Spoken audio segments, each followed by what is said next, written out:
Hello, this is Pastor Don McKay from the Bloomfield Hills Baptist Church, and today we're going to be dealing with an important theological issue. Do babies go to heaven? Perhaps you're a parent who is listening to this, and you've had a child die in infancy. Perhaps you've had a miscarriage, and you've wondered, you're a Christian, and you understand that people post-death go to one of two places, either heaven or hell, and there is no in-between. And you've wondered whether or not your infant child is in heaven and you're ever going to see them again. I want to encourage you today.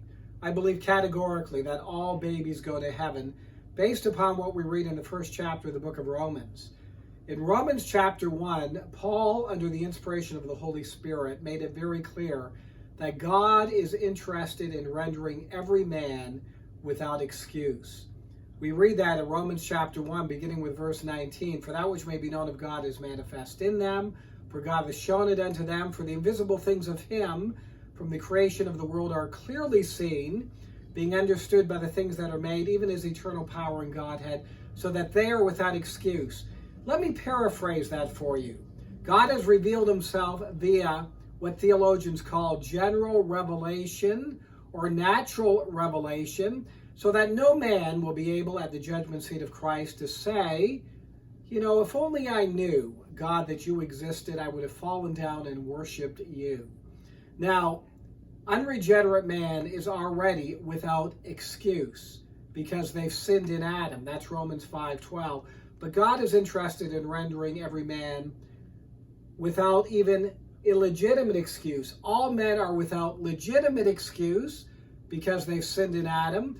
But God is concerned about rendering all men even without illegitimate excuse, which again is why he has revealed himself via creation, via natural revelation, via general revelation.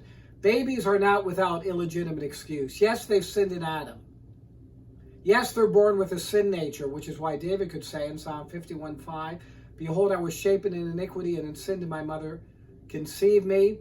But they are not without a illegitimate excuse because they don't have the cognitive capacity to reflect upon God's revelation of himself and nature. So, conceivably, they would be able to stand before the judgment seat of Christ and say, I didn't have a chance. I didn't have a chance to acknowledge. I did not have a chance to cognitively reflect, God, upon your existence and fall down and worship you. Now, in light of that, I believe that all babies are going to be in heaven, which is a great word of encouragement for those of you who may have lost a child in infancy. We may say, well, Pastor Don, wait a minute. I believe in the sovereign election of God in eternity past. So do I. And I believe that all babies belong to that wonderful group of individuals who have been, Ephesians 1:4, elect before the foundations of the earth. And that is the theological issue for today.